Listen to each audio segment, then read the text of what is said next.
నమస్తే, welcome to NSTV news. ముందుగా ముఖ్యాంశాలు. కరీంనగర్ జిల్లా కేంద్రంలోని ఫిలిం భవన్లో నేడు పౌర హక్కుల సంఘం ఉమ్మడి కరీంనగర్ జిల్లా 5వ మహాసభలను నిర్వహించారు. ఈ సందర్భంగా పౌర హక్కుల సంఘం నాయకులు మాట్లాడుతూ జగిత్యాల జైత్ర యాత్ర, రైతాంగ ఉద్యమాలు ఉవ్వెత్తున ఎగిసి భూస్వామ్యం, ఆధిపత్య శక్తులకు వ్యతిరేకంగా పోరాడిన ఘనత పౌర హక్కుల సంఘానికి ఉందని తెలిపారు. సార్వజనం తర్వాత సార్వజనం మీద నందిని సుందర్ అనే ఒక ప్రొఫెసర్ ఢిల్లీలో సుప్రీంకోర్టులో కేసు చేయడం వల్ల అది ఒక 2 ఏళ్ళు లేకపోతే ఒక 2005లో వేసినట్లుంది. మనకు 11లో తీర్పు వచ్చింది. ఆ తీర్పు వచ్చే క్రమంలోనే ఈ తీర్పు వస్తుందని ఊహించింది 2009లో ఆపరేషన్ గ్రీన్ హ్యాండ్ స్టార్ట్ చేసింది. ఈ ఆపరేషన్ గ్రీన్ హ్యాండ్ పేరుతోటి మొత్తంగా సిఆర్పి బలగాలను, బిఎస్ఎఫ్ బలగాలతో అప్పుడే క్యాంపులు ఏర్పాటు చేయడం, ఆ క్యాంపులతో మొత్తంగా ఒక నిర్బంధాన్ని అమలు చేసి అప్పుడున్నటువంటి ఐరన్ ఓర్కు సంబంధించి ఎస్ఆర్, టాటా ఈ కంపెనీలకు అక్కడ అవకాశం కల్పించే విధంగా, కార్పొరేట్ కంపెనీలకు కల్పించే విధంగా ఆపరేషన్ గ్రీన్ హ్యాండ్ పేరుతోటి ఒక హత్యాకాండ కొనసాగించింది. ఈ ప్రాంతంలో పర్యావరణాన్ని సర్వనాశనం చేస్తున్న రాజకీయ దళాలు వారి యొక్క లాభాల గురించి గుట్టను ధ్వంసం చేసి ఇలా ఉష్ణోగ్రత దాదాపు 40-45 దాకా పెరిగింది. దీనికి కారణమైన ఆ రాజకీయ నాయకులను కూడా ప్రశ్నిస్తూ ప్రజల్ని జీవించే హక్కును నిలదీసిన ఘనత పౌర హక్కుల సంఘంతో కలిసి నడిచాము. అదే కాకుండా ఉస్కే మాఫియా ఈ ప్రాంతంలో సహజ సంపదను దోచుకుంటున్న దాని మీద కూడా పౌర హక్కుల సంఘం పోరాటం చేసింది.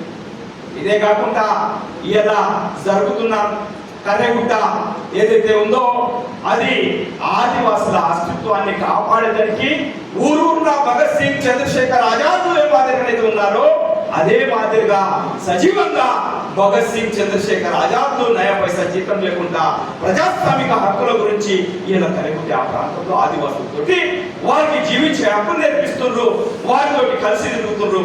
వారికి జీవించే హక్కు ఉన్నది కనుకనే ఆర్టికల్ 21ను రక్షించాలని పౌర హక్కుల సంఘం ఒక దృఢ నిశ్చయంతో ప్రజలందరినీ ఏకం చేసి హక్కుల గురించి మాట్లాడుతుంది. ఇలా జీవించే హక్కు కాకుండా మాట్లాడే హక్కు స్వేచ్ఛను కూడా ఇలా ఆర్ఎస్ఎస్, బీజేపీ, ఈ సంఘ పరివార్ ఇలా మనువాద సిద్ధాంతంతో ఆర్ఎస్ఎస్ లో ఇలా హిందుత్వం పేరుతోటి ఈ దేశంలో పుట్టిన మూలవాసులపైనే దాడి చేస్తున్నారు. ఇలా మనం చూస్తున్నాం, దళితుల మీద దాడి, మైనారిటీల మీద దాడి, క్రైస్తవుల మీద దాడి. ఇవన్నిటికీ కారణం ఏంటంటే కార్పొరేట్ వ్యవస్థను ముందుకు తీసుకొచ్చేదానికి ఈవీఎం ద్వారా గెలిచిన రాజకీయ దళాలను, ఆ దళాల కింద ఇవాళ వాళ్ళ యొక్క మత ప్రచారాలు ఎంత జరిగిపోతున్నాయంటే, మా బంధువులను నేను చూశాను, అబ్బాయి చదువుకుంటున్నాడు కనుక ఏదో ఎంతో కొంత పరిజ్ఞానం మనకి ఉంటుందని మేము మాట్లాడితే ఏబీవీపీ ఏ మాదిరిగా నాటకపోయిందంటే ఈ దేశానికి కాంగ్రెస్ పార్టీ అన్నది దేశ ద్రోహులు, ఈ దేశాన్ని కాపాడేది బీజేపీ సర్కార్, బీజేపీ ప్రభుత్వం అని ఓ చిన్న బాబు అతను మాట్లాడుతూ ఉంటే నేను మాట్లాడుతున్న సందర్భంలో ఆశ్చర్యం అనిపించింది. అంటే మనం ప్రజా సంఘాలు ఇంకా మాట్లాడలేకపోతున్నామేమో, మన ఇంట్లో వాళ్ళను సంస్కరించలేకపోతున్నామేమో అని అది బాధ కలిగింది. ఈ మాటను మనం రోడ్ల మీద మాట్లాడితే ఉగ్రవాదులుగా ఇలా పోలీసు వ్యవస్థ కూడా ఎట్లా ఉన్నదంటే దొరల కింద బానిసగా. ఒకప్పుడు బ్రిటిష్ వాడి యొక్క పాలన ఏదైతే ఉండేనో ఈ పోలీసు వ్యవస్థ అదే మాదిరిగా ఇలా పోలీసు వ్యవస్థ కార్పొరేట్ వ్యవస్థ కింద గులాంగిరి చేస్తుంది. మెదడులో తలకాయలో మెదడు లేనట్టుగా ఇలా జరుగుతున్న అన్యాయాన్ని కనీసం ప్రశ్నించకపోవడం ఇది సిగ్గుమాల చర్యగా భావిస్తున్నాం. ఇవాళ దేశంలో ఏదైతే కాశ్మీర్ లో జరిగిన 4-5 దాడి చేస్తే ఉగ్రవాదులు, ఈ ఉగ్రవాదుల యొక్క ఎక్కడైతే వారి సౌరాలు ఉన్నాయో పాకిస్తాన్ ఏరియా కూడా తెలిసింది వీళ్ళకు, ఈ పాకిస్తాన్ లో గిడగిన సౌరాలు ఉన్నాయని. కానీ ఈ దేశంలో రైతులు ఢిల్లీకి వస్తారంటే ఢిల్లీలో రానియకుండా ఆపే శక్తి కూడా ఉన్నది. కానీ ఈ దేశంలో ఉగ్రవాదులు ఈ మన వచ్చి నీ కులమేంది, నీ మతం ఏంది, మతం అడిగినోడు మొగల్ని చంపేసిన తర్వాత ఆడవాళ్ళది ఏ కులం ఉంటుంది, మతం ఉంటుంది. వీళ్ళు హిందువులైతే ఆడవాళ్ళు కూడా హిందువులే కదా, మరి వాళ్ళని ఎందుకు చంపాలి? ఎందుకంటే ఈ కార్పొరేట్ వ్యవస్థలో భాగంగా మోదీ యొక్క తయారు చేసిన ఈ టెర్రరిస్టులు ఎవరో కాదు, ఇది మోదీ తయారు చేసిన టెర్రరిస్టులు అని నేను వాళ్ళ బుద్ధి చెప్తున్నా ఈ వేదిక సాక్షిగా. ఎందు గురించి అంటే ఒకటి కర్రెగుట్ట ఆపరేషన్, రెండోది బీహార్ ఎలక్షన్. ఈ రెండుట్లలో వారికి విజయం కావాలంటే మత కలహాలు కావాలి, హిందూ ముస్లిం చేయాలి. ఆ హిందూ ముస్లిం చేసేదానికి చేసిన కుట్రలో ఒక భాగం. ఇలా ఆర్ఎస్ఎస్, బీజేపీ, ఈ సంఘ పరివార్, ఈ గుండాగల్ల రోడ్ల మీదకి ఎందుకు ఎక్కుతున్నారు? మరి ఈ ఖాందాలకే ఎవరన్నా మిలిటరీలలో ఉన్నారా? ఎవరన్నా చేస్తున్నారా? ఇలా మహిళలు చూసినట్లయితే ఇద్దరు మహిళలు, ఒక ఆమె దళిత, ఒక ముస్లిం. సింధు ఏదైతే ఆపరేషన్ సింధు అన్నది ఏర్పాటు చేసారో, అంటే ఎక్కడ కూడా చూస్తే ఇలా దాదాపు 27 మందిని ఆ రోజు అక్కడ ఉగ్రవాదులతోటి దాడి, అంటే మరి మిలిటరీని చంపేదానికి, మిలిటరీ సైన్యాన్ని కూడా చచ్చిపోయేదానికి కారణము ఈ ప్రభుత్వమే కనుక ఈ ద్వంద్వ వైఖరికి వ్యతిరేకంగా ప్రజాస్వామికవాదులు అందరు మేలుకోవాలి.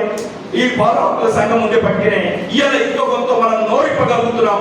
లేకుంటే ఈ ప్రభుత్వం మన అందరినీ ఒత్తి పారేసేది బూటు కాదెక్కుతా కనుక పౌర హక్కుల సంఘానికి అవకాశం ఇచ్చినందుకు ఉద్యమాభివందనాలు తెలియజేస్తూ మనము మన కుటుంబం ఆదివాసులు ఇది మా సంపద, ఇది ఈ దేశ సంపద, ఇది భవిష్యత్ తరాల సంపద. ఇష్టారాజ్యంగా 5 సంవత్సరాల కోసం అధికారానికి వచ్చిన ప్రభుత్వం ఈ తరతరాల సంపదను అమ్మివేయడానికి, అప్పగించడానికి వీల్లేదు. ఈ జల్ జంగల్ జమీన్ ఇజ్జత్ మావి అని వాళ్ళు పోరాడుతున్నారు. ఇవి బయటికి పోనివ్వమని వాళ్ళు పోరాడుతున్నారు. వాళ్ళ పోరాటానికి మద్దతుగా మావోయిస్టులు నిలిచారు. ఈ పోరాటాన్ని నిర్మూలించడానికి, ఈ పోరాటం లేకుండా చేయడానికి, ఆ జల్ జంగల్ జమీన్ను ఆక్రమించి కార్పొరేట్లకు అప్పగించడానికి ఆపరేషన్ కగార్ జరుగుతున్నది. హింసాకాండ, మారణకాండ జరుగుతున్నది. ఈ మారణకాండను ఆపాలి. భారతదేశపు సంపద భారతదేశంలోనే ఉండాలి. భవిష్యత్ తరాలకు అవసరమైన సంపద పొదుపుగా వాడాలి. ఇవాటికి వాళ్ళ తల్లి పారేయకూడదు, అది కార్పొరేట్లకు అప్పగించకూడదు అనేది మావోయిస్టుల కోసం కాదు, ఆదివాసుల కోసం కాదు, మనందరి కోసం పడుతుంది. ఇది భారతదేశపు డిమాండ్, భారత సమాజపు డిమాండ్. ఈ డిమాండ్ శాంతి చర్చలు జరగాలి. శాంతి చర్చల్లో ఏమడుగుతారు? శాంతి చర్చల్లో 2004 శాంతి చర్చల సందర్భంలో ప్రాధాన్యమివ్వండి. దళితుల, ఆదివాసుల, వెనుకబడిన వర్గాల హక్కులు కాపాడండి, స్త్రీల హక్కులు కాపాడండి. అప్పుడైతే తెలంగాణ ఇవ్వండి. 10 డిమాండ్లు మీరు ఒకసారి పాత పత్రిక తిరిగేస్తే కనబడతాయి. 10 పాయింట్ల ఎజెండా. వాళ్ళ కోసం కాదు డిమాండ్, ప్రజల కోసం, దేశం కోసం, సమాజం కోసం డిమాండ్. అందువల్ల మావోయిస్టులతో ప్రభుత్వం శాంతి చర్చలు జరపాలి అనే డిమాండ్ ఇవాళ కేవలం మావోయిస్టులతో, ఆదివాసులతో, ప్రజాస్వామికవాదులతో మాత్రమే కాదు, ప్రజలలో ప్రతి ఒక్కరిది కావాలి.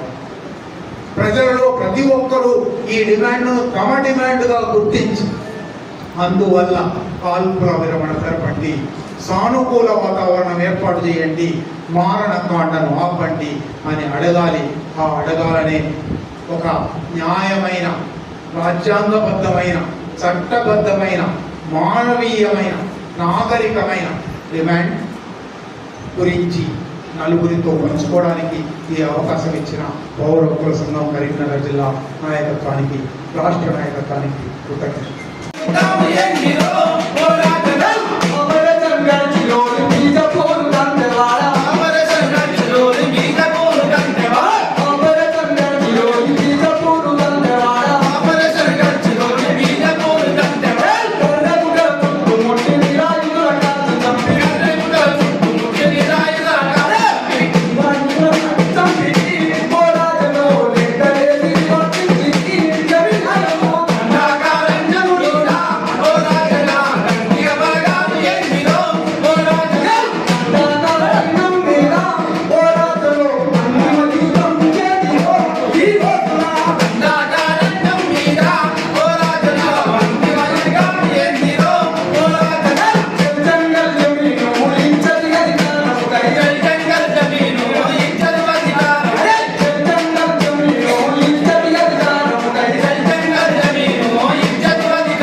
ఎత్తున ఒక భారీ జనసందోహం మధ్యలో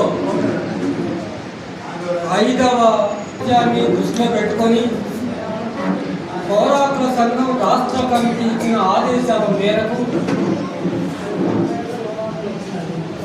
ఈ ఆపరేషన్ కగార్ అనే పథకాన్ని వెంటనే నిలిపివేయాలని డిమాండ్ చేస్తూ ఉంది.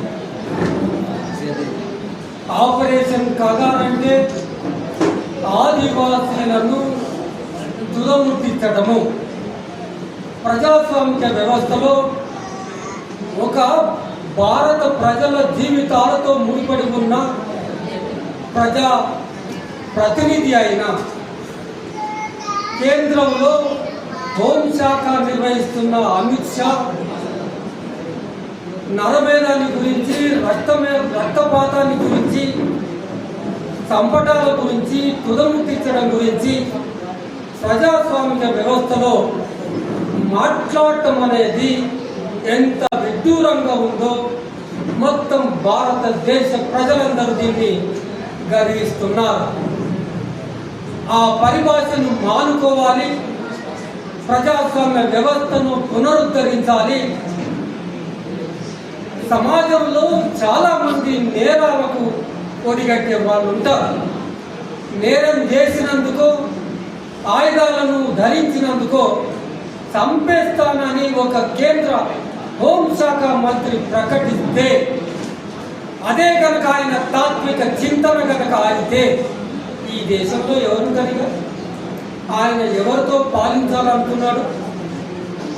కనుక ఈ నరసంహారానికి ఇప్పటికైనా తెరదించి ఆపరేషన్ కగార్ను వెంటనే నిలిపివేయాలని, ఆపరేషన్ కగార్ను నిలిపివేయడం కోసం కావలసిన దాన్ని అమలు చేయడం కోసం లక్షలాది సైన్యాన్ని దండకారణ్యంలో మోహరించి ఉన్నాడు. కనుక ఆ మోహరించిన బలగాలను వెంటనే వెనక్కి తీసుకోవాలని ఈ మహాసభ తీర్మానం చేసింది.